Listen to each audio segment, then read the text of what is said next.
आज हम यजुर्वेद का मंत्र पढ़ने जा रहे हैं। बहुत यूनिक मंत्र है। 6 चीज़ें परमात्मा से हमने मांगी है। एक कोई भी मनुष्य तभी कंप्लीट मनुष्य बन सकता है जब 6 चीज़ें उसके पास हो। उसके पास दुनिया में सब कुछ है और ये 6 चीज़ें नहीं हैं तो उसके होते हुए भी नहीं होने जैसा है। तो वो 6 चीज़ें हैं। तेजो असी तेजोमय देहि, वीर्यमसि वीर्यमय देहि, बलम असी बलमय देहि, ओजो अस्य ओजोमय देहि, मन्युरसि मन्युमय देहि, सहो असी सहोमय देहि। ये आज का वेद मंत्र है। इस वेद मंत्र को समझने से पहले 2 विषय पर आज हम बात करेंगे। एक सभ्यता और संस्कृति पर और दूसरा आत्मा परमात्मा और प्रकृति पर। बात की शुरुआत करने से पहले हमारी इन आंखों के सामने देखिए, हमें 2 चीज़ें, कुछ चीज़ें दिखती है और कुछ चीज़ें अनुभव होती है। शक्कर हमको दिखती है, जलेबी हमको दिखती है,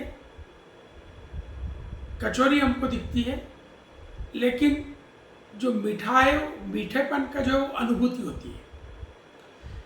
जलेबी हमको दिखती है, लेकिन जलेबी खाने के बाद कैसी लगी तो मीठी लगी।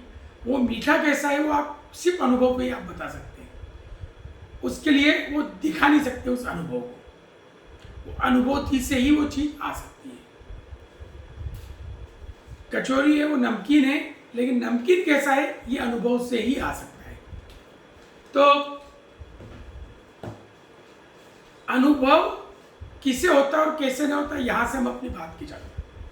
तो हमें जो आंखों से जो चीजें नजर आती है वो 2 तरह की है। एक वो जो है अस्तित्व है जिनका, लेकिन जिनको अपने होने का ज्ञान नहीं है, और दूसरी वो जिनका अस्तित्व भी है और जिन्हें अपने होने का ज्ञान भी है। मैं इस कुर्सी पर बैठा हुआ हूं, कुर्सी है, ये मोबाइल है, ये ईयरफोन है, ये है, लेकिन इनको अपने होने का ज्ञान नहीं है। इस कुर्सी पे 70 किलो का आदमी बैठे या 100 किलो का या 150 किलो का, इसको कोई अंतर नहीं पड़ेगा। ये कभी दुख प्रकट नहीं करेगी। इनको अपने होने का ज्ञान नहीं है। इस मोबाइल को आप स्विच ऑफ करके रख दें, स्विच चालू कर दें, इसको 24 घंटे चार्जिंग पे लगा दें, चार्ज नहीं करें। चार्ज नहीं करेंगे तो आप चार्ज नहीं होंगे तो आप दुखी हो जाएंगे कि मैं तो बहुत थक गया हूँ। ये कभी नहीं थकता कितने यूज़ करो। ये बिल्कुल यूज़ मत करो, इसको कोई अंतर नहीं पड़ता है। तो दुनिया में 2 तरह की चीज़ है। एक वो है जिनको अपने होने का ज्ञान है, दूसरी वो है जो इन्हें अपने होने का ज्ञान नहीं है। कई बार हम गति से तय कर लेते हैं कि इनमें स्पीड है, गति है, तो ये इनको अपने होने का ज्ञान है। हवाई जहाज बहुत तेज गति में चलता है, कार तेज गति में चलती है, मोटरसाइकिल तेज गति में चलती है, लेकिन ये गतिमान है, फिर भी इनको अपने होने का ज्ञान नहीं है। मनुष्य को अपने होने का ज्ञान है, पशु पक्षियों को भी अपने होने का ज्ञान है, उनको भी, चींटी को भी अपने होने का ज्ञान है। आप नमक और चीनी दोनों रख दीजिए तो वो नमक से दूर हट जाएगी, चीनी की तरफ आकर्षित हो जाएगी। तो जिन्हें अपने होने का ज्ञान है और जिन्हें अपने होने का ज्ञान नहीं, 2 तरीके के लोगों में नजर आते हैं। तो जितने पदार्थ नजर आते हैं उनको अपने होने का ज्ञान नहीं है। उनको आप कैसे यूज करिए, उनको कोई अंतर नहीं पड़ता। और कुछ जो मनुष्य उन्हें अपने होने का ज्ञान है। तो जिन्हें अपने होने का ज्ञान होता है उनको परिवर्तन करना आसान नहीं होता है।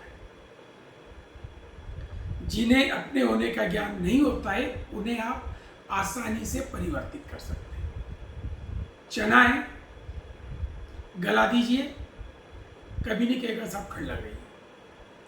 उबाल दीजिए, कभी नहीं कहेगा साहब गर्मी लग रही है। छिलका निकाल दीजिए, बिल्कुल दर्द महसूस नहीं करेगा। दाल बना लीजिए, कोई कंप्लेन नहीं करेगा। दाल को पीस दीजिए, फिर भी कंप्लेन नहीं। बेसन बना दीजिए, बेसन में फिर गला दीजिए, कोई प्रॉब्लम नहीं है। और उसको उबलते हुए तेल में डाल दीजिए, तल दीजिए, तो भी नहीं कहेगा मैं तला जा रहा हूँ। पकौड़े बना दीजिए उसके बेसन के। तो चने के कई रूप बदल दिए, उसको कोई कंप्लेन नहीं, बहुत ईजी है।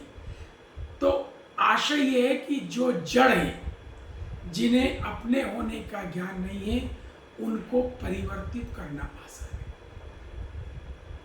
और जिन्हें अपने होने का ज्ञान है, यहां ये भूमिका है आज की बात की, उन्हें परिवर्तन करना कठिन है, क्योंकि उनको अपना एक अहंकार है।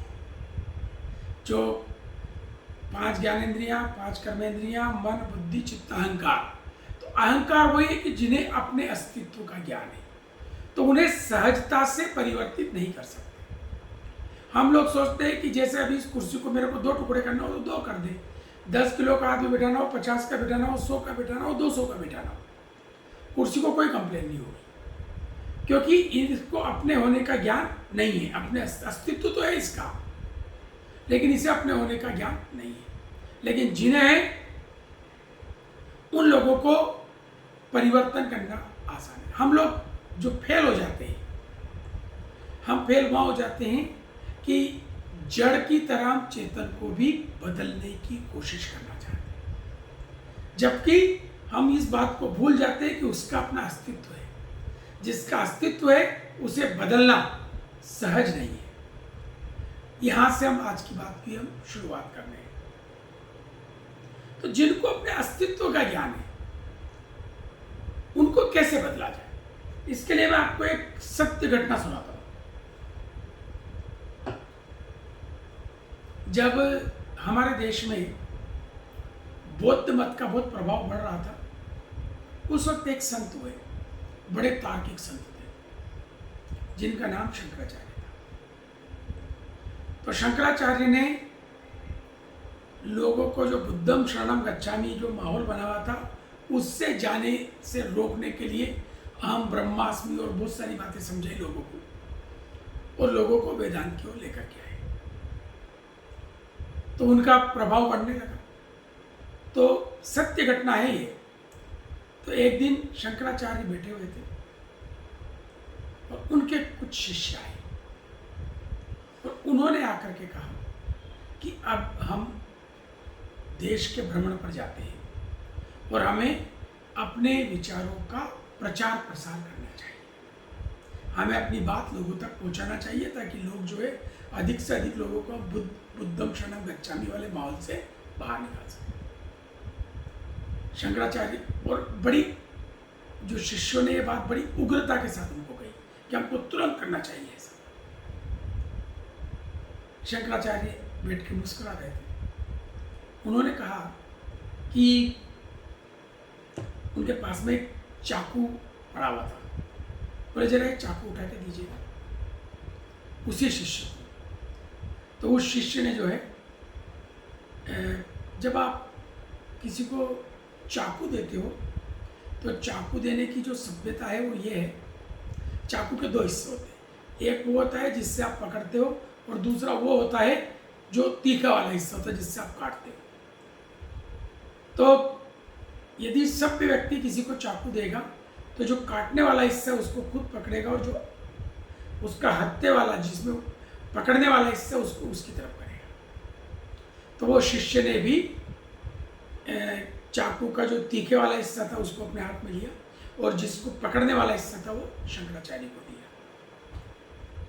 शंकराचार्य ने उसको कहा, मुस्कुराए और कहा ठीक है तुम जा सकते हो। तो उसने कहा कि आपने चाकू वाला, मुझे समझ में नहीं, आपको कुछ काटना तो था नहीं, ये चाकू क्यों उठवाया? तो उन्होंने कहा कि जिनसे तुम बात करने जा रहे हो उनका अपना एक अस्तित्व है, और जब उनको कुछ अपनी बात कहोगे और तुम चाकू का जो पकड़ने वाला हिस्सा अपनी तरफ रखोगे और दूसरे वाला हिस्सा उनकी तरफ रखोगे, तो उनको लगेगा कि तुम भले उनका भला करने जा रहे हो, लेकिन उनको लगेगा कि तुम उसको काटने जा रहे हो, चाकू मारने जा रहे हो, तो तुम्हारा वो विरोध करेंगे। लेकिन जब तुमने तीखेपन को अपनी तरफ रख लिया और जो पकड़ने वाला हिस्सा है उनकी तरफ कहा, तो उनको लगेगा कि तुम उनके लिए बात कर रहे हो। इस कहानी और इस सारांश से मैं ये निवेदन करना चाहता हूँ कि जब आप चाहते हो कि कोई व्यक्ति आपकी बात को सुने, तो विचारों के तीखेपन को खत्म कर दीजिए। सत्यम ब्रूयात् प्रियम ब्रूयात्, न ब्रूयात् सत्यम अप्रियम। तो अप्रिय सत्य नहीं बोलो इसका मतलब नहीं झूठ बोलो, अप्रिय सत्य को प्रिय बुला के बोलिए। जब आप ये बोलेंगे तो सामने वाला जिसका अपना अस्तित्व है, जिसे अपने होने का ज्ञान है, वो आपके अनुरूप ढलने की कोशिश करेगा। एक बच्चा है, पेरेंट्स जब उसे टोकते हैं तो उनको गलत मानता है, काउंसलर जब उसे बात करता है तो वो उसकी बात मान जाता है। क्या अंतर है काउंसलर में और पेरेंट्स में? पेरेंट्स उसको पहले जजमेंट देता है, तुमने गलत किया, तुम गलत हो। काउंसलर उसको ये नहीं बोलता है तुम गलत हो, काउंसलर कहता है ठीक है ना, हो गया ना, आइए अब इसको ऐसे ठीक कर सकते हैं।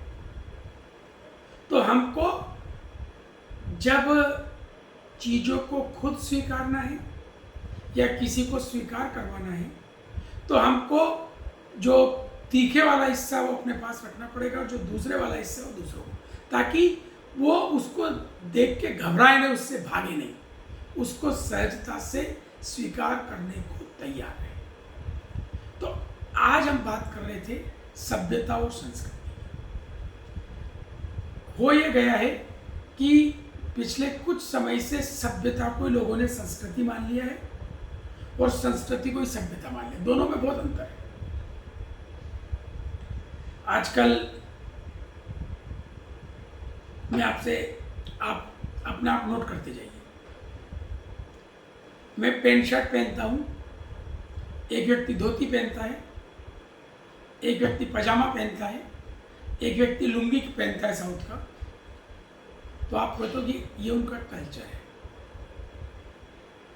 एक व्यक्ति ऐसे ऐसे हाथ हिला के डांस करता है, एक व्यक्ति ऐसे ऐसे करके डांस करता है, भांगड़ा करता है और एक कथक करता है, तो आप कहते हो कि ये उनका कल्चर है। कल्चर मतलब संस्कृति।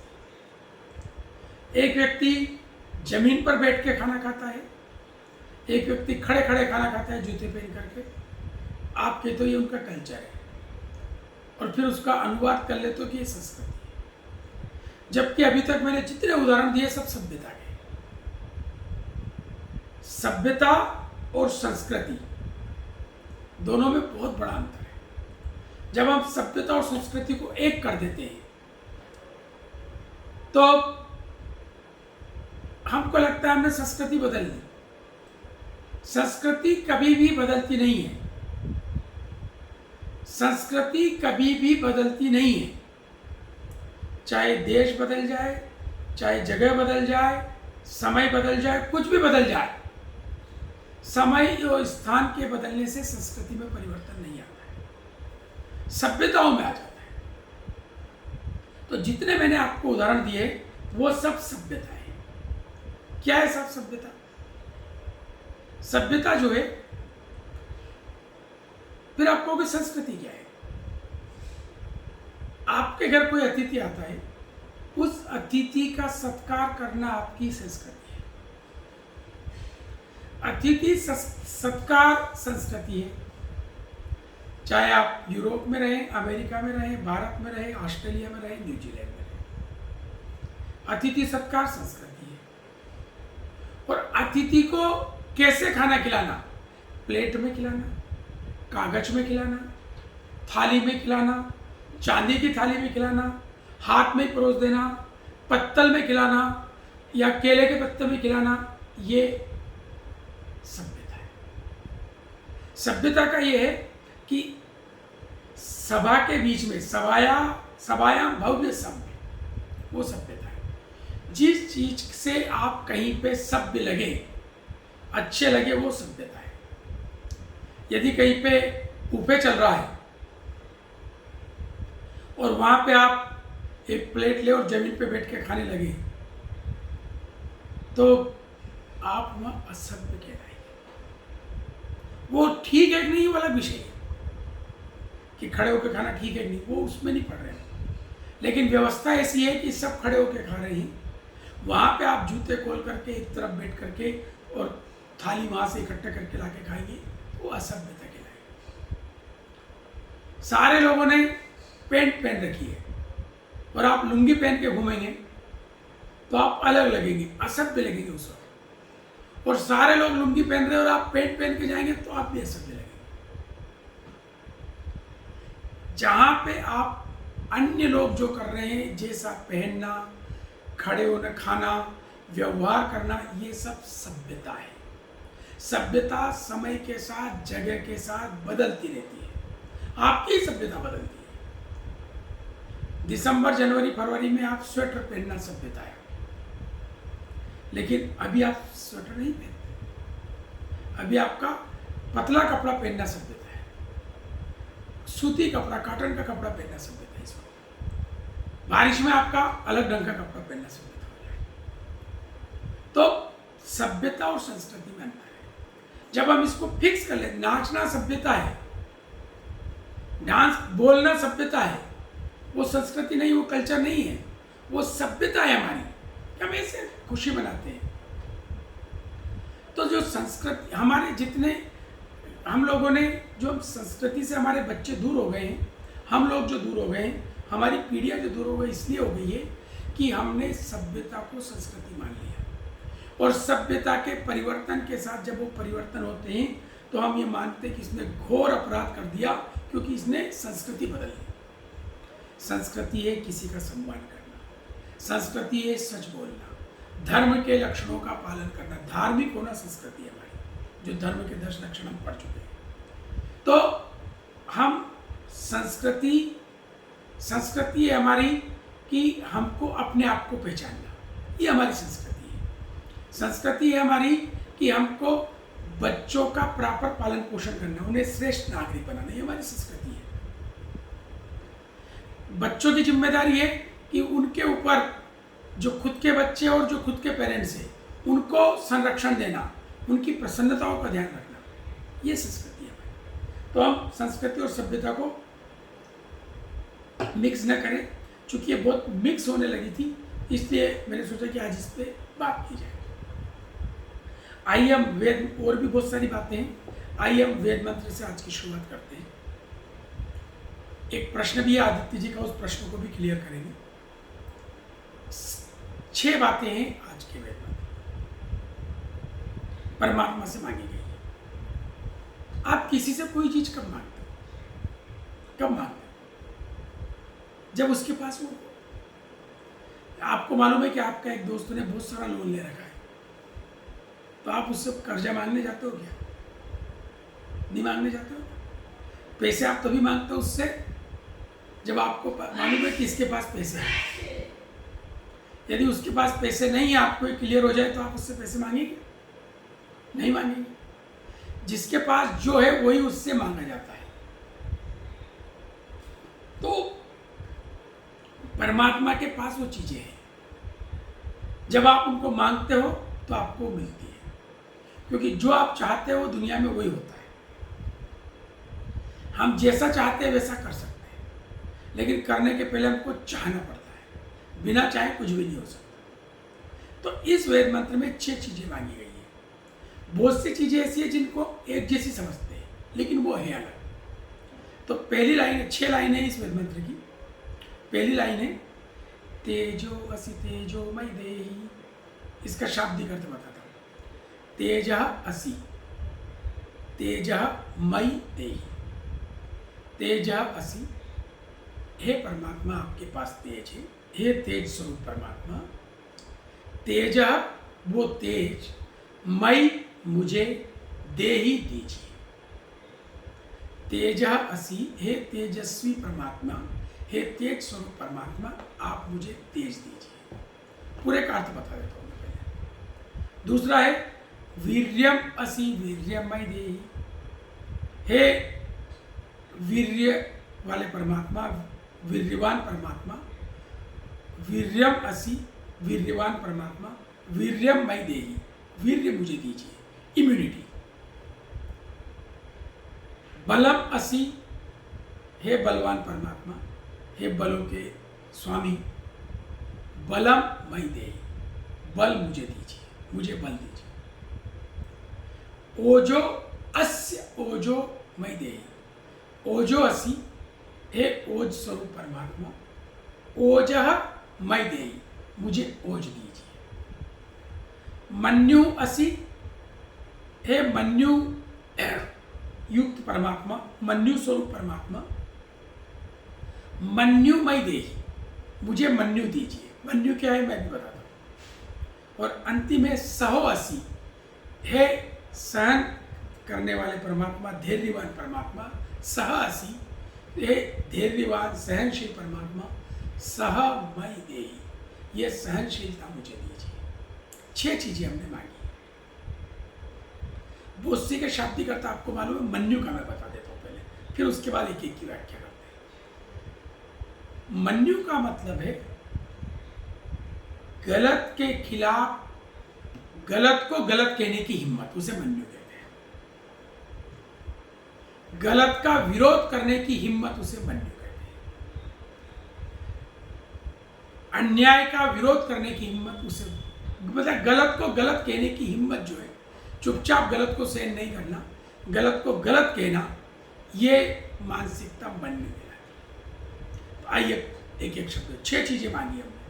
मैंने आपको बता दिया कि जिसके पास जो होता है उससे वही मांग सकते हैं। तो परमात्मा के पास ही 6 चीजें। अब मान लीजिए सब मनुष्य का जीवन है मेरा, मुझ में तेज नहीं है, वीर्य नहीं है, बल नहीं है, ओज नहीं है, मन्यु नहीं है, और सह नहीं है, सहनशीलता नहीं है, धैर्य नहीं है। ये 6 चीजें नहीं है, और मेरे पास सब कुछ है। मेरे पास पैसा है, गाड़ी है, बंगला है, फैक्ट्री है, नौकरी है, पोस्ट है, प्राइम मिनिस्टर हूँ, प्रधानमंत्री हूँ, मंत्री हूँ, पावरफुल व्यक्ति हूँ, नेता हूँ, विधायक हूँ, सांसद हूँ, अफसर हूँ, सब कुछ है मेरे पास। लेकिन ये 6 चीजें नहीं है, तो वो चीजें मेरे लिए किसी काम की नहीं। क्योंकि यदि मेरे पास पैसा नहीं और बल, पैसा है और बल नहीं है, तो पैसा मेरे किस काम का, मैं उसका उपयोग ही नहीं कर पाऊंगा। बिस्तर पर लेटा हुआ एक आदमी बहुत पैसा है, तो किस काम का उसका पैसा? खा नहीं सकता, पहन नहीं सकता, दूसरे उसको कपड़े पहनाते हैं, किसी काम का नहीं। तेज नहीं है, तो अब ये तेज, अब एक एक चीज को समझ लेते हैं। तेज, बल और ओज, जैसे संस्कृति और सभ्यता को एक मानते हैं ना, वैसे ही तीनों को भी लोग एक ही मान लेते हैं कि तेज भी, बल भी और ओज भी। तीनों बहुत अलग अलग है, तीनों का कोई संबंध नहीं आपस में। संबंध तो है, मतलब पूरक है एक दूसरे के, लेकिन तीनों एक नहीं है। तो आइए तेज पर। आप कहते हैं तेजस्वी है, हमने ये कहा तेजा असी तेजोमय देही, हे तेजस्वी परमात्मा आप मुझे तेज दीजिए। क्या है आप, और आप कहते भी तेजस्वी है। तेज मिलता कहां से? तेज आता किसे? तेज तेज कहते किसे? और तेज से फायदा क्या होता है? इनके जीवन में बहुत तेज है और ये निस्तेज है। तेज मिलता है बुद्धि से। जो आपकी प्रखर बुद्धि है, जो आपकी मेधा बुद्धि है, वो आपकी तेजस्विता है। तो जो जो काम आप बुद्धि को बढ़ाने वाले करेंगे, जो जो काम आप बुद्धि के विकास वाले करेंगे, वो काम आप अपने तेज को बढ़ाने वाले करेंगे। परमात्मा तेजस्वी है, वैसी ही मेधा बुद्धि, या मेधाम देवगणा पितरश्चोपासते तया मध्य मेधयाग्ने मेधाविनम। मेधा बुद्धि चाहिए, तेजस्वी बुद्धि। बुद्धि से आपका तेज बढ़ता है। जो ज्ञान होता है वो आपके तेजस्विता को बढ़ाता है, आपके पावर को बढ़ाता है। तेज है ना करंट, तेज है ना करंट, जब हो जाएगा तो इसी करंट की अगली परिभाषा बताएंगे। तेज जो पावर है आपके अंदर, वो तेज है। जैसे तार होता है ना बिजली का, जो जिसमें 11,000 किलोवाट भी चल सकता है और 250 वाट भी चलता है। उसी बड़े बड़े तार होते हैं ना, बड़े बड़े लटके हुए। 11,000 वाट का जो होता है वो बहुत अलग ऊंचाई पे लगे होते हैं, उनके पास भी जाएगा तो आदमी जो है खत्म हो जाएगा। तो लेकिन उसमें करंट है 11,000 वाट का, 11,000 वाट का तेज है। तो जैसे वो जो तार है एल्यूमिनियम का या तांबे का बना हुआ, उसमें पावर डालने से उसमें तेजस्विता बढ़ जाती है 11,000 वाट की। ठीक इसी तरह से मनुष्य में बुद्धि में तेजस्विता डालने से उसका पावर बढ़ जाता है। फिर कैसे ही संकट आ जाए वो रास्ता निकाल लेगा उस तेज से। फिर कहीं भी फंस जाए वो तुरंत चीजें कर लेगा। वो उल्टी परिस्थितियां आ जाए, विपरीत परिस्थितियां, वो उससे निकल जाएगा तेजस्विता से, गति बढ़ा लेगा। व्यापार की, जीवन की, परेशानी की, हर सब कुछ कर लेगा वो। यदि तेजस्विता नहीं है तो वो हार जाएगा। आत्महत्या वही करता है जिसमें तेजस्विता नहीं है। जीवन का आनंद वही ले पाता है जिसमें तेजस्विता है।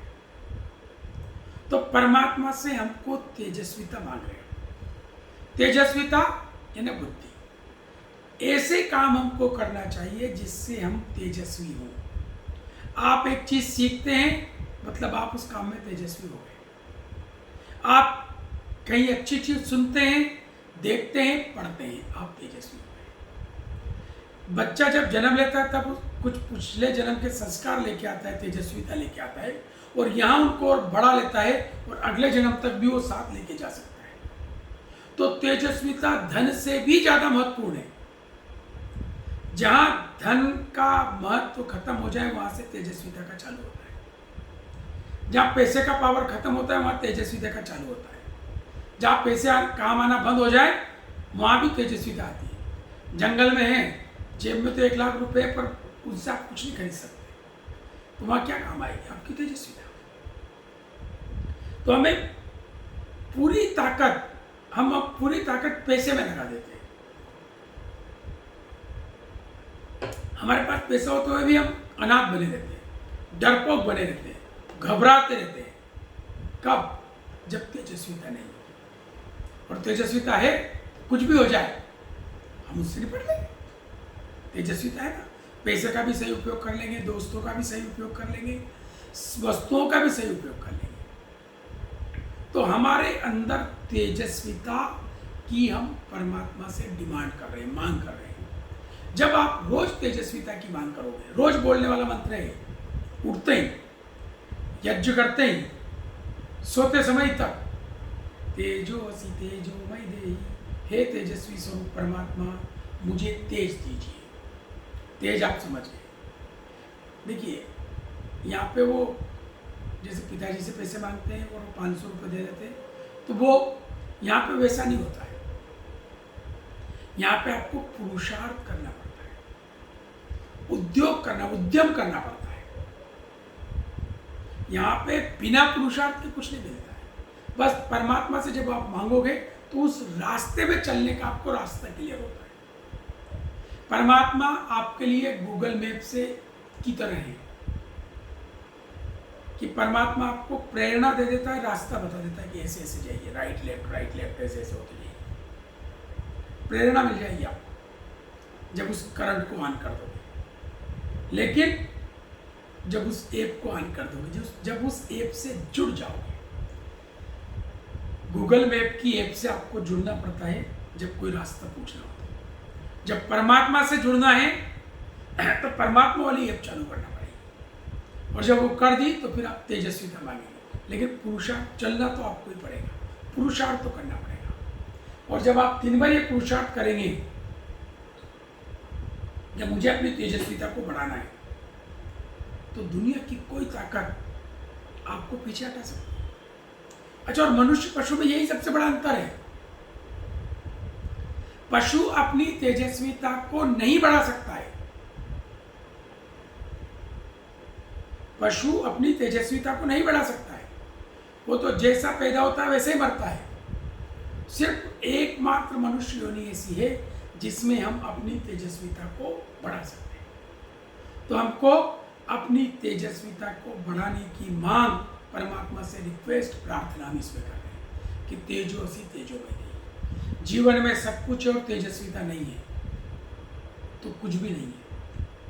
किसी राजा का मूर्ख बच्चा हो, तेजस्विता नहीं हो, तो भले ही वो उत्तराधिकारी उसको बना जाए, थोड़े दिन में लोग उससे छीन लें। तेजस्विता होना बहुत जरूरी है, इसलिए तेजस्विता की मांग सबसे पहले की गई है। बाकी 5 चीजें बाद में। नंबर 1 तेजस्विता। अब दूसरी मांग, वीर्यमसि वीर्यम वै देहि। वीर्यमसि वीर्यम, हे वीर्य स्वरूप परमात्मा, मुझे वीर्य दीजिए। जो आप भोजन करते हैं, जो मैं भोजन करता हूँ, जो हम सब भोजन करते हैं, इनसे जैसे आप भोजन करते हैं, ये सारा साइंस यही कहता है, चाहे एलोपैथी हो, चाहे होम्योपैथी हो, चाहे आयुर्वेद हो, कुछ भी। सबसे पहले जो भी आप खाते हैं उसका रस बनता है। जैसे आप खाते हैं, शरीर विज्ञान वाले इसको बेहतर समझ पाएंगे, समझा पाएंगे, लेकिन जो भी आप खाते हैं उसका एक रस बनता है। शरीर की बहुत सारे अंग काम करके उसका रस बनाते हैं, फिर उस रस को और प्योर करते हैं तो वो रक्त बनता है, ब्लड बनता है। तो ब्लड अलग से थोड़ी डालते हैं, आपको रोज ब्लड थोड़ी चढ़ाते किसी को। शरीर में तो ब्लड है ना, और रोज बढ़ रहा है ना। जो बच्चा अभी तक 1 किलो का था, 2 किलो या 3 किलो का था, वो 5-7 साल बाद 25 किलो का हो जाता है, 10 साल बाद 40 किलो का हो जाता है, 50 किलो का हो जाता है, 100 किलो का हो जाता है, 60 किलो का हो जाता है। तो उसमें रक्त बढ़ता है ना, तो इसी रस से रक्त बनता है। तो जो हम खाते हैं उससे रस, फिर रक्त। रक्त का ही अगला रूप बनता है मांस। अलग से मांस थोड़ी डालते हो आप कोई, या मांस खरीद के थोड़ी आप यहाँ पे चिपकाते हैं। तो मांस कहाँ से बना? जो रस बना था उससे रक्त बना, रक्त से मांस बना। मांस का ही एक अगला रूप है मज्जा। मांस का कड़क रूप मज्जा, फिर मज्जा कन्वर्ट होती है अस्थि में। तो रस, रक्त, मांस, मज्जा, अस्थि, और उसी अस्थि का भी जो अर्क है, मान लो सर्वश्रेष्ठ रूप है, वो बनता है वीर्य, जिसको आप इम्यूनिटी कह सकते हैं। जो रोगाणुओं से लड़ने की क्षमता है, जो आपके शरीर की सुरक्षा करने की क्षमता है, जिसमें वो बीज भी होता है कि आप अपने शरीर जैसे दूसरे शरीरों का निर्माण कर सकते हैं। वो जो है, वो जो तत्व है, वो तत्व की मांग, उस इम्यूनिटी वाले जो तत्व की मांग है परमात्मा से, कि परमात्मा में, लेकिन प्रोसेस गलत कर दिया। ये वीर्यमसि वीर्यम वै देहि, आपको ये इम्यूनिटी वाला जो ये तत्व है तभी मिलेगा जब खाने से चीजें ठीक होगी। जब आप खाएंगे ठीक तो रस ठीक बनेगा, रक्त ठीक बनेगा, मांस ठीक बनेगा, मज्जा ठीक बनेगी, अस्थि ठीक बनेगी, और फिर वीर्य में ठीक ढंग से कन्वर्ट होगी। तो फिर आपकी वो इम्यूनिटी पावर है, वो आपकी क्षमता है, वो आपका अस्तित्व है। लेकिन वो डायरेक्ट नहीं बन सकता, उसका कोई इंजेक्शन नहीं होता है। उसके लिए तो आपका आहार मेन है। तो हमको अपने अस्तित्व को स्वस्तित्व में बदलना हो, स्वस्ति में बदलना हो, तो क्या करना पड़ेगा सर? हमको आहार ठीक करना पड़ेगा। हमको रॉ मटेरियल ठीक करेंगे तो ही तो फिनिश गुड ठीक आएगा, उसको ठीक करना पड़ेगा। तो इस वेद मंत्र में परमात्मा से इस वाले पार्ट में जो दूसरी लाइन है इसमें, कि वीर्यमसि वीर्यम वै देहि, मेरे में वो वाला तत्व बढ़ाइए परमात्मा, जिससे मेरा, उसके, यदि मान लीजिए वो इम्यूनिटी बढ़ी आपकी, वो अस्तित्व बढ़ा आपका, उसकी आपने रक्षा की, तो आपकी तेजस्विता, ओजस्विता सब कुछ बढ़ेगी, सब आपके लिए ईजी हो जाएंगे। वो एक अद्भुत क्षमता है, वो ताकत है, जो एक तो मेरा शरीर नजर आता है, और एक शरीर के पीछे की जो ताकत नजर आती है, वो जो पीछे की ताकत है, कई बार शरीर 100 किलो का है लेकिन ताकत नहीं है। शरीर 50 किलो का है लेकिन कुछ भी कर जाता है, तो वो ताकत वीर्य है। वो ताकत वीर्य है। तो तेजस्विता, वीर्य, उसकी रक्षा और उसको बढ़ाना। और तीसरा है बलम असि बलम है। हे बल स्वरूप परमात्मा, बलम असि, बल स्वरूप बल है आप में, बलम मई दे, मुझे भी बल दीजिए। बल कैसा है? वो शरीर, वही खाना। आप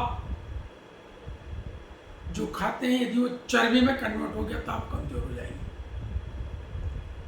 और जब वो खाते हैं वही रस, रक्त, मांस, मज्जा, अस्थि उसमें कन्वर्ट हुआ तो कमजोर हो जाएंगे। बेसिक वहां भी खाना और पचा नहीं है। तो बल,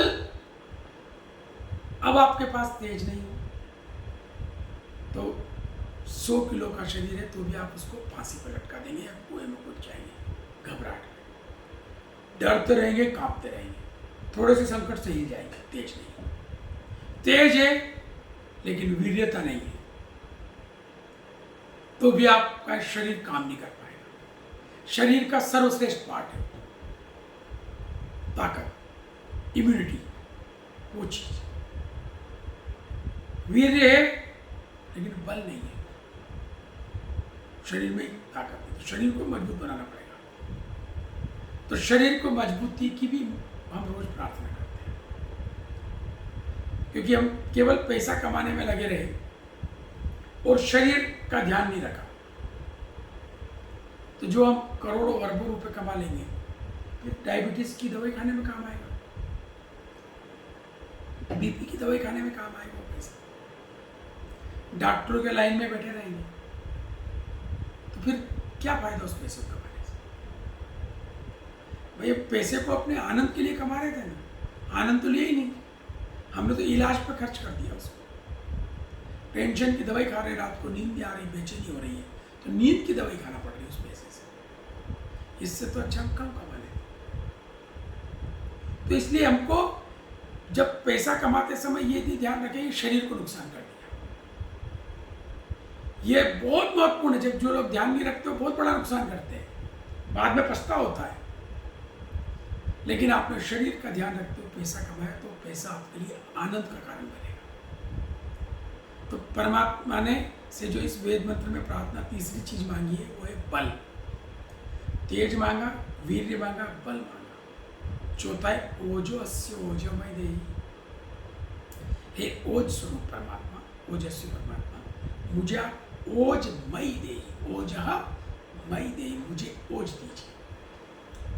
अभी तेज और ओज क्या है, मिक्स हो जाते हैं बड़े बड़े विद्वानों में। वो मानते तेज ही ओज है, ओज ही तेज है। आप कहते थे इसका ये ओजस्वी व्यक्ति है और ये तेजस्वी व्यक्ति है। जो बुद्धिमान है वो तेजस्वी है, तो फिर ओजस्वी किसे कहेंगे? मैंने आपको एक उदाहरण दिया था, तार के अंदर जो पावर है वो तेजस्विता है। जो 230, जैसे जो मेरे घर में जितने वायर नीचे उसमें 240 वोल्ट या 250 या 230 ऐसा कुछ बह रहा होगा करंट, बाहर के तार में ज़्यादा है। वो जो हाई टेंशन लाइन है उसमें 11,000 kVA का है, ठीक है सर, 11,000 वाट का है पावर, वो तेज है। मेरे इसमें भी तेज है, ये वाला ये तेज है। इस बटन को मैं दबा दूंगा, ये जब गया, ये ओज है। जब मैं तेजस्विता का, बल का, इसका उपयोग करूंगा तो ये ओज है। ओज मतलब प्रकाश, तेज तो पावर है और ओज प्रकाश है।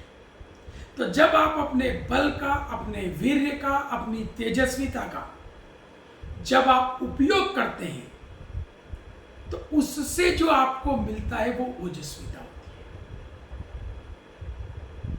जब आप अपने बल का, अपने वीर्य का, अपनी इम्यूनिटी पावर का और अपनी तेजस्विता का इसका जब आप उपयोग करते हैं तो आप ओजस्वी होते हैं। वो ओजस्वी व्यक्ति है। आप कहते हैं ओजस्वी बनता है, तो जब वो अपनी बुद्धि का उपयोग करके कुछ बोलेगा तो ओजस्वी होगा। बिना बोले आप उसे ओजस्वी नहीं कह सकते। जब वो धन का उपयोग समाज के कल्याण के लिए करेगा तब आप उसे ओजस्वी कहेंगे। आपको एक बात समझ में आई कि जो एक व्यक्ति के पास 1 करोड़ रुपए है, एक के पास 1 लाख है, एक के पास 50,000 है, एक के पास 100 करोड़ है, एक के पास 500 करोड़ है, इसके पास 5,000 करोड़ है। क्यों है? उसने मेहनत की, आपको हो गए, उसके पिताजी छोड़ के गए। क्यों मिला उसको? उसके प्रारब्ध से। पर वो 500 करोड़ को भोग सकता है क्या? खा सकता है क्या? नहीं खा सकता। उतने पैसे को तो यूज नहीं कर सकता। फिर क्या करेगा उस पैसे? और भगवान ने उसको क्यों दिया जब वो उसे खा नहीं सकता? जब मुकेश अंबानी 1 लाख करोड़ या 2 लाख करोड़ या 5 लाख करोड़ के हैं, 5 लाख करोड़ तो वो यूज नहीं कर सकते ना पैसे का साथ, और ले जा भी नहीं सकते। उनके पिताजी धीरू भाई अंबानी नहीं रहे दुनिया में, लेकिन वो अपने साथ 1 रुपया भी लेके नहीं गए,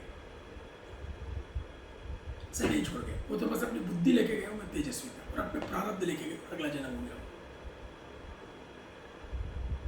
तो फिर क्यों मिला है पैसा ज्यादा? क्यों दिया भगवान? आपके पास 1 लाख रुपए है या 5 लाख रुपए है, आपके पास 2 बैंक है। एक बैंक आपको 6% प्रतिवर्ष ब्याज दर से ब्याज देती है, आप एफडी कराओगे, और एक प्राइवेट बैंक और है जो आपको 18% ब्याज देने को तैयार है प्रतिवर्ष। मतलब आपको एक 50 पैसा दे रही है हर महीना, और एक आपको 1.5 रुपये हर महीना दे रही है। आपका पैसा 18% बढ़ जाएगा हर साल, एक में 6% बढ़ेगा। लेकिन जो 6% है वो विश्वास की बैंक है, ट्रस्ट है उस पर आपको, और 18% वाली पे आपको ट्रस्ट नहीं, कभी भी डूब सकती है। तो आप पैसा कहाँ रखें? उस पे जिसमें आपको ट्रस्ट है, ट्रस्टी है, तो आप वहां रख रहे हैं जहां आपको विश्वास है। तो यदि आपके पास आपकी आवश्यकता से अधिक पैसा है तो मान के चलिए परमात्मा ने आप पे ट्रस्ट किया है, और आप उस पैसे के ट्रस्टी हैं, मालिक नहीं है। और ट्रस्टी है तो परमात्मा के जो बंदे उनके लिए उनका उपयोग करना होता है। प्राणी मात्र के कल्याण के लिए उपयोग की चीज है। तो प्राणी मात्र के कल्याण के लिए उस पैसे का उपयोग होना है। तो हम जब उसको करेंगे उस पैसे का उपयोग, तो हमारा ओज बढ़ेगा। जब हम किसी के भले का, बल है मेरे पास,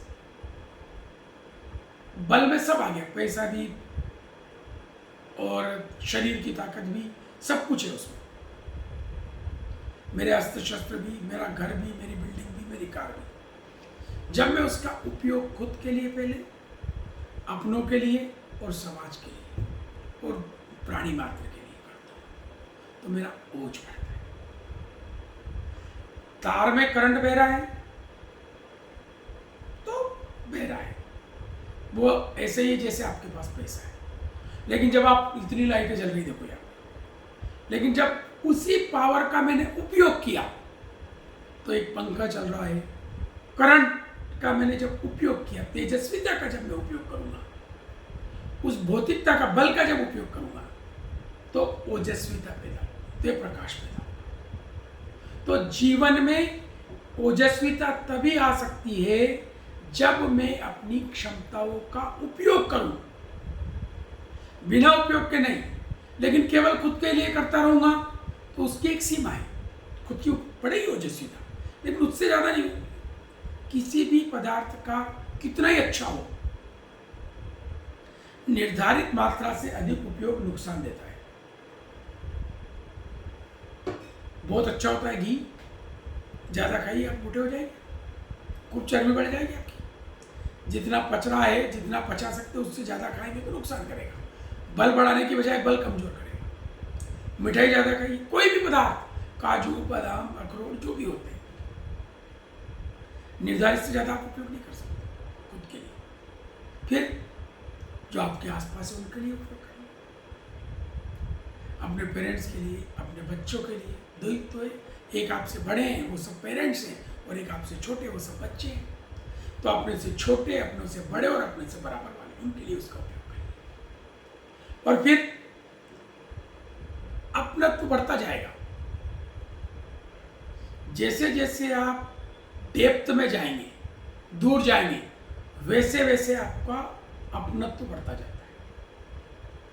जैसे जैसे आप दूर जाएंगे, रिपीट कर रहा हूं, वैसे वैसे आपकी दूसरे लोगों से नजदीकियां बढ़ती जाती है। इसका एक उदाहरण देता हूं। आप देश विदेश गए हुए, देश से बाहर गए, वहां पे एक कपल आ रहा है, एक दंपत्ति आ रहे हैं। महिला ने साड़ी पहनी हुई है और पुरुष ने पैंट शर्ट पहनी हुई है। या महिला ने भी वहाँ चूंकि जीन्स पहन लेती, भारतीय महिलाएं भी जीन्स पहनी हुई है और उसने, लेकिन उसने बिंदी लगाई हुई है, मंगलसूत्र है, हाथ पे चूड़ी है, या हिंदी में बात कर रहे हैं। तो वहाँ 50 लोग खड़े हैं, एक न्यूजीलैंड का है, एक ऑस्ट्रेलिया का है, एक यूरोप के अलग अलग देशों के हैं, अमेरिका के अलग अलग हिस्सों के हैं, एक चाइना का है, एशिया के भी अलग अलग हिस्सों के हैं, जापान का है, अलग अलग। ऐसे 50 कपल खड़े हैं, और एक कपल वो है जो हिंदी में बात कर रहा है, गुजराती में बात कर रहा है, या मराठी में बात कर रहा है, या तेलुगु में, तमिल में, लेकिन वो इंडियन है। तो आप विदेश में आपको सबसे नजदीक कौन लगेगा? वो आदमी जो इंडियन है। तो आप कहोगे अच्छा इंडिया से हो, तो अब बाकी जो लोग हैं 50 कपल, उसमें आप सबसे नजदीक आ गए। यहां होते तो वो नहीं आते। तो जैसे ही आप इंडिया बोला, एक हो गए। इंडिया में जो कह दे कि मैं राजस्थान का या मध्य प्रदेश का या बिहार का या झारखंड का या हरियाणा का, जहाँ के आप हो, या तमिलनाडु, जहाँ के आप हो, वो वहाँ का बोल दे, तो आप और नजदीक आ जाओ। अच्छा राजस्थानी हो, राजस्थानी में फिर तो आपकी, अभी तक आप कहाँ खुश थे? इंडिया से। फिर मान लो यही जंगल होता, विदेश का भी, विदेश का जंगल होता, और वहां कोई मनुष्य नजर आ जाता, तो आप वहां राजस्थानी ढूंढते? नहीं। इंडियन ढूंढते? नहीं। मनुष्य ढूंढते कि यार दो मनुष्य वहां खड़े हैं और कोई नजर नहीं आ रहा, तो आप उसके पास चले जाते। अच्छा, कोई भी इशारे से बात कर लेते, ऐसे हाथ जोड़ लेते, ऐसे नमस्ते कर लेते, कुछ भी कर लेते, खुश होते उसको देख के। मतलब जहां कुछ नहीं है वहां मनुष्य को देख के खुश होते। जहां बहुत सारे मनुष्य, वहां इंडियन सुनते खुश, इंडियन में अपना स्टेट सुनते खुश, और स्टेट में यदि शेयर का मिल जाए वो, तो कई गुना खुशी, और शेयर की बजाय वो मोहल्ले का मिल जाए, मोहल्ले की बजाय वो अपार्टमेंट के मिल जाए, और अपार्टमेंट की बजाय वो घर वाले मिल जाए। तो जब हम, मतलब हम जैसे दूर जाते हैं वैसे नजदीकियां बढ़ती है। तो हम ओजस्विता बढ़ाना चाहते हैं, तो जो जो इसको उल्टा करना पड़ेगा कि आप खुद कर लो, अपने पत्नी बच्चों के लिए कर लो, पेरेंट्स के लिए कर लो, रिश्तेदारों के लिए कर लो, ऐसे उनके लिए करते जाइए कुछ ना कुछ। जैसे ही आप किसी के लिए कुछ करेंगे, आपकी ओजस्विता बढ़ेगी। आपको बहुत ज्ञान है, 2 बच्चों को पढ़ा दीजिए, आपकी ओजस्विता बढ़ जाएगी। आपके पास बहुत पैसा है, उपयोग कर दीजिए, ओजस्विता बढ़ जाएगी। तो परमात्मा से मांग रहे हैं, मान लो ओजस्विता नहीं है जीवन में, तो जीवन निरर्थक हो जाएगा, पड़े रहेंगे लोग। ओजस्विता है तो आपको आनंद आएगा, वो जो प्रसन्नता मिलती है ओजस्विता से, वो अद्भुत है। ओजस्वी नहीं है व्यक्ति, तो उसका जीवन सब कुछ, उसके पास सब कुछ होते हुए भी वो कुछ नहीं होता है, निराश पड़ा रहता है। और ओजस्वी में उत्साह आता है। जो उत्साह आता है वो ओजस्विता से आता है। तो पहले तेजस्विता दीजिए परमात्मा, वीर्यता दीजिए, बल दीजिए, ओजस्वी दीजिए। ये 4 चीजें तो है जो हमारे पास आती है, और 2 चीजें हमारी जीवन शैली है। इन चारों का हमारे पास आनंद चला जाएगा यदि 2 चीजें नहीं होगी। मन्यु रसी मन्यु मई देहि, मन्यु असी मन्यु मई देहि। मन्यु सॉरी, वो ठीक नहीं है। मन्यु असी, मन्यु की मैंने परिभाषा बताई थी शुरू में। गलत का विरोध करने की मानसिकता। जब जीवन में गलत का विरोध करने की मानसिकता खत्म हो जाती है तो फिर हम खुद गलत करने लगते हैं।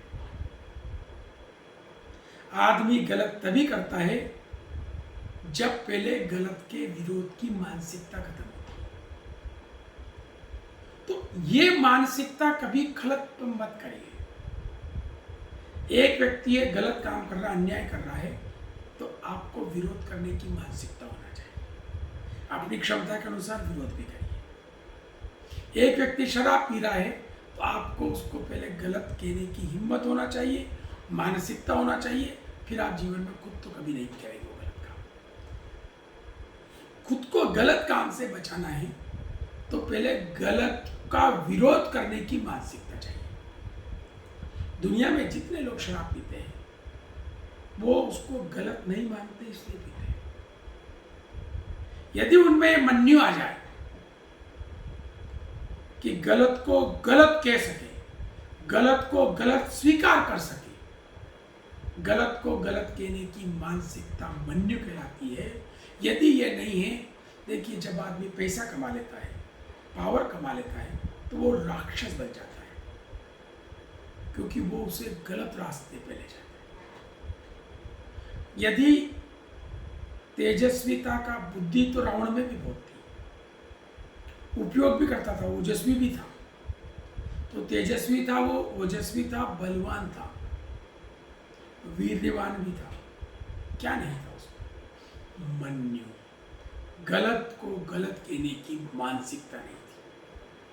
उसकी मन स्थिति ऐसी नहीं थी कि वो गलत को गलत कह सके। जब हम गलत को गलत कहने की मानसिकता पैदा कर लेंगे तो फिर हमसे गलतियां नहीं होंगी। तो मन्यु रसी मन्यु मई देहि, मन्यु मही देहि। परमात्मा से मांग कर रहे हैं हम कि हे परमात्मा, मुझे गलत को गलत कहने की क्षमता बना दो। लेकिन यहाँ पे वही बात आ जाएगी, खुद के लिए भी और दूसरों के लिए, कि जब आप पहले स्वीकार कर लो कि ये चीज़ गलत है, फिर आप उस पर आचरण करने लगो। और जब आप आचरण करने लगेंगे तो आपके आचरण से जो प्रभाव पड़ेगा वो आपके कहने का नहीं पड़ेगा। आप आचरण नहीं करते, आचारहीनों न पुनन्ति वेदा। जब आप आचरण नहीं करते और सिर्फ कहते हैं तो सामने वाले को आपकी बात बकवास लगती है। आप सच बोलने की बात करते हो और सच बोलते भी हैं। आप वेजिटेरियन रहने की बात करते हो और वेजिटेरियन भी हैं। आप सुबह 4 बजे उठने की बात करते हो और 4 बजे उठते भी हैं। आप स्वस्थ रहने की बात करते हो और स्वस्थ रहते भी हैं। अच्छा खाना खाने की बात करते हैं, अच्छा खाना भी खाते हैं। देखिए, इस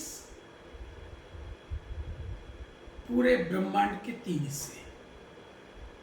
एक आत्मा जो मेरे शरीर में, आपके शरीर में, हर प्राणी के शरीर में। तो एक आत्मा है, दूसरा परमात्मा है जो हम सबको रक्षा कर रहा है और हम सबका पालन पोषण कर रहा है, और परमात्मा है जो प्रारब्ध के अनुसार हमें कर्मों के फल, मनुष्य में योनि में हमको कर्म करने की स्वतंत्रता है, बाकी में नहीं है, लेकिन स्वतंत्रता है, पर प्रारब्ध फल वो देता है। तो और लेकिन हमारे कल्याण के लिए फल देता है। जो सजा होती है ना, वो कल्याण के लिए होती है। कि पशु योनि में भेज दिया किसी को, तो उस पर नाराज होकर नहीं भेजा है, ताकि वो इतने दिनों उसकी स्वतंत्रता खत्म कर दो कर्म करने की, ताकि फिर वापस वो अच्छे कर्म कर सके। तो एक परमात्मा है, तो एक आत्मा है, एक परमात्मा है, और तीसरी परमात्मा ने ही रचना की है इस सृष्टि की, जिसको प्रकृति बोलते हैं। तो तीसरी प्रकृति, दुनिया में जो कुछ आप देखते हैं, महसूस करते हो, वो सब प्रकृति, वो सब एक ही शब्द में प्रकृति। कुछ जमीन में, जमीन पर है, कुछ जमीन से ऊपर है, कुछ जमीन के अंदर है, धरती से अंदर, धरती पर, धरती से ऊपर, जो कुछ है वो प्रकृति है। ये पृथ्वी, जल, वायु, अग्नि, आकाश, और पृथ्वी में भी ये सारे पदार्थ, ये सारे भौतिक पदार्थ, ये सारी की सारी रासायनिक पदार्थ, ये सब प्रकृति है। ये प्रकृति की संरचना परमात्मा ने मनुष्य के कल्याण के लिए की, प्राणी मात्र के कल्याण के लिए की। मनुष्य और बाकी प्राणियों में इतना सा अंतर है कि उनको, चूंकि परमात्मा ने सजा वाला मौका दिया, उनको कर्म की स्वतंत्रता नहीं है, तो उनको लिमिटेड बुद्धि दी है कि वो अपना पेट भर सकते हैं बस।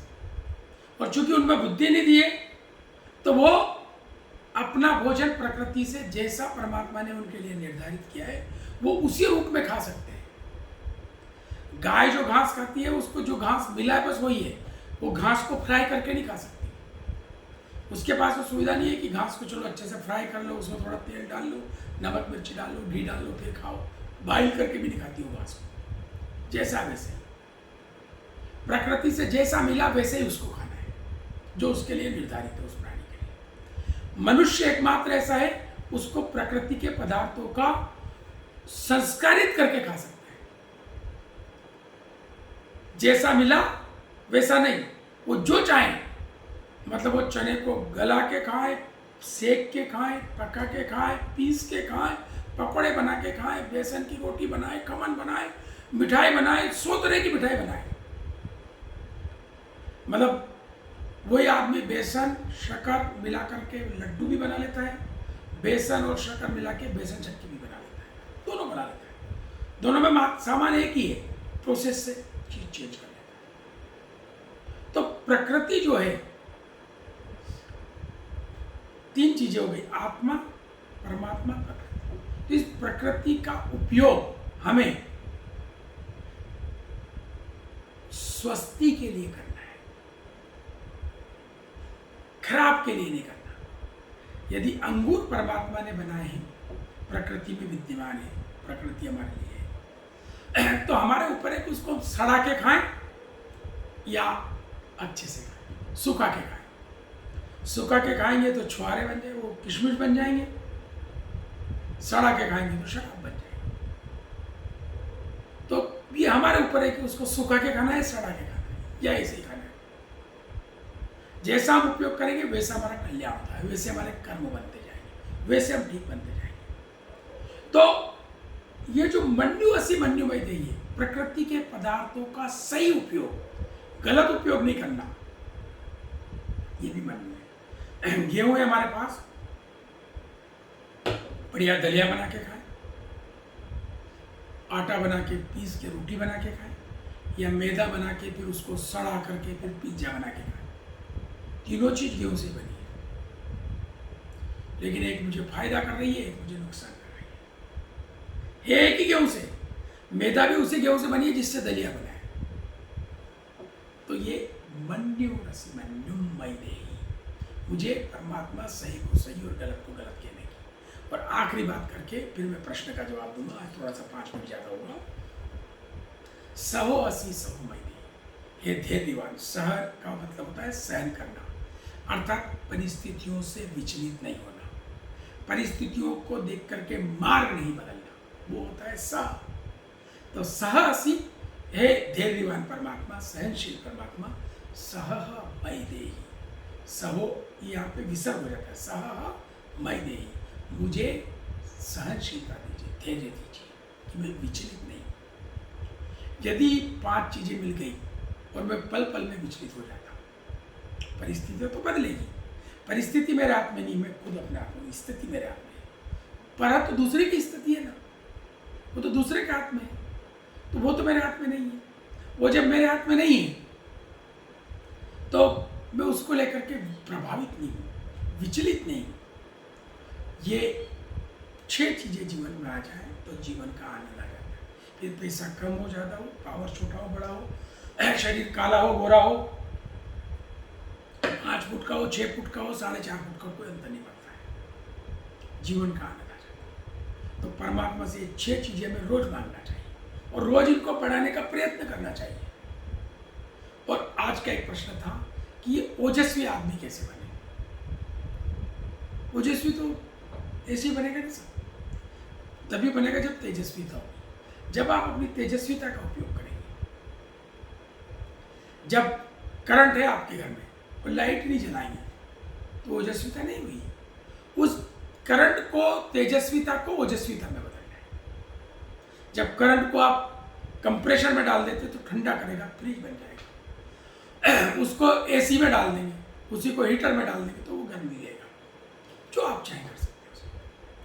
तेज बुद्धि तो आपके पास है ना, तेजस्विता, उसको ओजस्विता में करना है।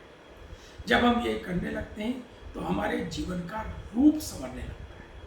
और जब रूप संवरने, जो लोग अग्निहोत्र करते हैं, जो यज्ञ करते हैं, वो लोग यज्ञ के बाद इन 5-6 चीज़ों की मांग करते हैं परमात्मा से। वो यज्ञ करके ऐसे तेजोसी तेजोमय देहि, वीर्यमसि वीर्यमय देहि, बलमसि बलमय देहि, सहोसी सहोमय देहि, ओजोसी ओजोमय देहि, मन्युरसि मन्युमय देहि। ये डिमांड करते हैं परमात्मा से, प्रार्थना करते हैं परमात्मा हमें दीजिए। यदि हमारे जीवन में आ गया तो हमारे जीवन धन्य हो जाता है। आपसे बात की, अगले सप्ताह फिर नए विषय के साथ, नई बात के साथ पुनः आपसे मुलाकात होती है। धन्यवाद। ओम शांति।